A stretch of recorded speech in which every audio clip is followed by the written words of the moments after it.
إلى وهران حيث وصلتنا هذه الاستجوابات لمواطنين حول ندرة المياه بولاية وهران وكذا حول الإجراءات المتخذة هناك لتوفير المياه الصالحة للشرب في ظل شح الأمطار. دروك راه كاين بروبليم كبير بزاف. 2 جور 3 جور رانا كيما تاع بكري. 2 جور 3 جور ورانا نسقو كاع. سي فري يجي 2 جور 3 جور يجي الماء. بصح دروك لا. دروك 2 جور 3 جور غبينا. دروك ما راه ينقطع ما راهمش يعلموا. تم ينقطع. كيف نسكن بيبون. سيمانه ينقطع سيمانتين هكا يجي غير من الليل زعما كاخذ. سيتارنا تجي نشرو بالدراهم. من ما يكونش كاين نشرو من السيتار. رانا نغبنوا في الماء هذا راه دي فوا يقعد لنا سيمانه دي فوا 4 ايام دي فوا 4 جور ما نصيبوش كيش رانا نشكو رانا نشرو تاع السيتيرنات راهم يدوروا ماناش عارفين هاد السيتيرنات منهم يعمروهم ماناش عارفين اسكو هذا الماء راهم جايبينه ما صالح ولا يجيبوه غير هكا يعمروا مساهريج ولا ماناش عارفين.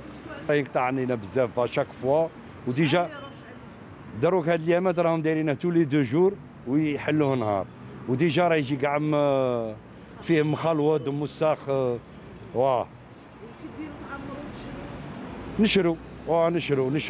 نشرو من عند لي سيتر اللي يجوا نشرو عليهم. هذا الماء شوف شنو غادي نقول لك الناس راهي تعاني عانت بزاف انقطاعات خطره في الشهر تجينا دوفا وحنا كان ما ينقطعش كاع نشروه نجيبوه ندوكوموندو السيتيرنات انا نكوموندو لي تراكتور انا مغبونين تاع بصح. مشكلة انقطاع المياه راهي كل خطرة تكرر هنا مدينة وهران. أنا ساكن بلدية وهران بعيدة على مدينة وهران ب 25 كيلومتر. داروا المشروع تاع الماء وراه كل خطرة يتكرر، المشكلة راهي في السيور. نتمنوا الخير إن شاء الله. والله نتمنوا الخير إن شاء الله. يا ربي احنا ما نقطعوش الياس. مادام كاين الله سبحانه وتعالى ورانا احنا الناس مسلمين ما نقطعوش كاع الياس، باسكو ربي باش يسمح فينا ما يسمعش فينا.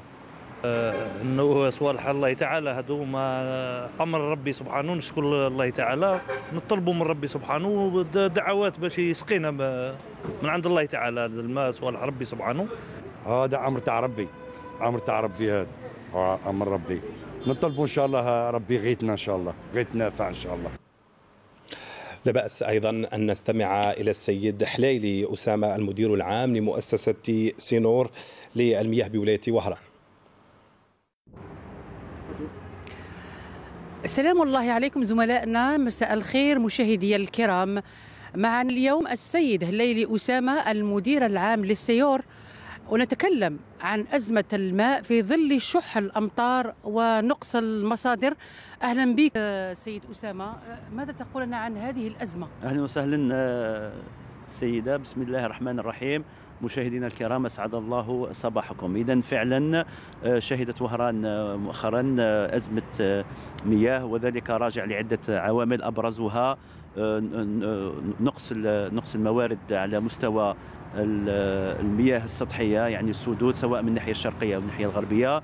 تزامن ذلك مع تذبذبات في إنتاج المياه لمحطات تحلية المياه البحر، ناهيك عن بعض أشغال الصيانة الكبرى التي طالت القناتان الرئيسيتان تافنة من ناحية عين مشنت والماو من ناحية الشرقي. إذن كل هذه العوامل أدوا إلى تراجع نسبة الإنتاج من حوالي 550 ألف متر مكعب يوميا وهي احتياجات ولاية وهران اليومية إلى حوالي حتى 350 ألف متر مكعب يوميا، مما أدى إلى إشكال في التوزيع. تم تدارك الأمر بمؤسسة سيور مع السلطات المحلية والسلطات المركزية، يعني تم تدعيم الولاية من كميات إضافية عن طريق سدود خارج الولاية، يعني من سد سكاك من ولاية تلمسان وسد قرقر من الناحية الشرقية.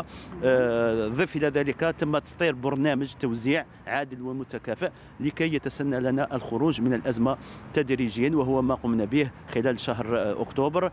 أما الوضعية الحالية فنحن نستطيع أن نقول الكمية المنتجة يوميا هي تعادل اليوم 500 ألف متر مكعب يوميا، وهي كمية التي قررناها ببرنامج توزيع عادل ومتكافئ، يعني لكي نحافظ على الأقل على برنامج توزيع يوم على يومين لحين إن شاء الله تجاوز الأزمة. يبقى دوما مشكل نقص المياه أو تذبذب من حي إلى آخر، لماذا هذا المشكل؟ بالفعل سيدتي، ما يخفاش علينا باللي ال 550 ولا 500 ألف متر مكعب هذه يوميا نوزعوها على 4200 كيلومتر، وهي طول قنوات شبكة توزيع المياه. يعني عندما يكون عندنا نقص وتراجع في الإنتاج، وش راح يحدث؟ الخزانات الرئيسية تاع الممونة لولاية وهران يعني يقل المنسوب تاعها. ال 4200 كيلومتر هذه يعني بالعاميه كما نقولوا احنا تفرغ من الماء، يعني لكي نعاودوا نرجعوا الوضعيه لحالها. دونك يجب لزام علينا نطلعوا من مستويات الخزانات ونعاودوا نوزعوا ونعاودوا نملؤوا 4200 كيلومتر هذه تاع التوزيع. وفي شبكه التوزيع عندنا بعض الاحياء وين تشكل شبكات نسبه اهتراء متقدمه مهترئه، خاصه يعني الشبكات العتيقه، وايضا ناهيك عن البنايات ولا المناطق تلك المتمركزه في الجهات العليا، يعني الطوابق العليا، يعني لازم لها ضغط اكبر، لازم لها كميات اكبر. يعني لهذا الغرض دوما نقول توزيع، نرجع الى الحاله العاديه تدريجيا، يعني يبدو المناطق يعني اللي فيها شبكات جديده وشبكات يعني ما تشكلش فيها اهتراء هي اللي تبدا يعني الاستجابه، يعني لو طون دو ريبونس تاع لو ريزو يكون سريع. اما يبقوا لنا بعض النقاط وين فيها شبكات قديمه او شبكات اللي جايه في مناطق عليا، هذاك يتطلب بعض الوقت يعني لكي يصل الماء الى كامل ساكنه ولايه وهران. وين يكون هذا الحل؟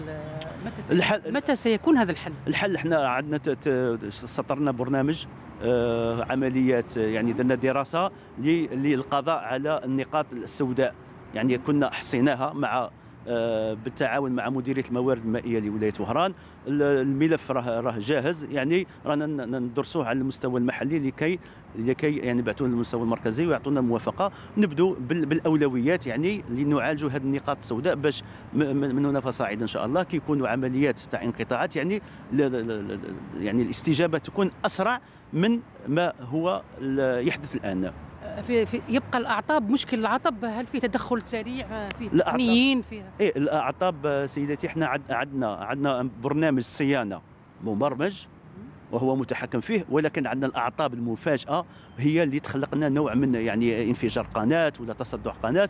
يعني عندنا احنا ان بروتوكول تاع تدخل، يعني في الحين نقوم اولا بالاعلام، يعني فرقه تقوم بالاعلام تاع المواطنين، فرقه اخرى تقوم بغلق يعني المياه، تفريغ القنوات. يعني غير هنا في بعض الحالات يكون عندنا قرابه يعني 10 سوايع 12 ساعه الى 24 ساعه غير باش نفرغوا قناه، يعني قناه تاع 1600 ملم القطر تاعها على 40 كيلومتر، يعني باش تفرغيها موش بالامر الهين. اذا نفرغوا القناه، ومن بعد نديروا اشغال الصيانه والتلحيم، ومن بعد نديروا اعاده ملء القناه الرئيسيه الى الخزانات الرئيسيه، اعاده ملء الخزانات الرئيسيه لتاتي مرحله التوزيع في الشبكه في اخر مرحله. اذا كل هذه الفتره يعني عندها مراحل وعندها تقديرات، ويبقى دائما يعني المفاجآت في الميدان. في بعض المرات تكون عندنا مفاجآت، ولكن في تواصل دائم مع ساكنة ولاية وهران من حيث الإعلام ومن حيث إعطاء المعلومة في وقتها بمصداقية. المواطن دائما يبقى يشتكي من هذا من نقص او انقطاع اللي يجي مفاجئ. هل فيه خليه اعلام اللي تعلم المواطن؟ احنا سيدتي في حاله الاعطاب المفاجئه، يعني الشيء الاول نقوم فيه وهو نعلم اذاعه الباهيه، يعني نديروا ان كومونيكي دو بريس، يعني نشريه خاصه نعلم فيها باللي مكان وقوع الحدث، يعني الفتره التقديريه للاشغال واعاده التزويد. ومن بعد عندنا وسائل التواصل الاجتماعي، عندنا الجرائد، واليوم رانا نقوموا بتحيين يعني اون باز دو دوني، بنك معلومات وين نخزنوا فيه جميع ارقام الهواتف تاع المواطنين تاعنا والساكنين تاعنا بالاحياء، وراح نمشوا الى كومونيكاسيون سيبلي، يعني المناطق اللي تكون متضرره نعلموها عن طريق ان شاء الله رسائل نصيه نعلموا فيها اللي راح يكون انقطاع من الساعه كذا الى الساعه كذا، باش المواطن الثاني ياخذ الاحتياطات تاعو. ونحن نعمل دوما من اجل تحسين اداء الخدمه العموميه للمياه الصالحه للشرب على مستوى ولايه وهران. يبقى طمأنة المواطن الآن.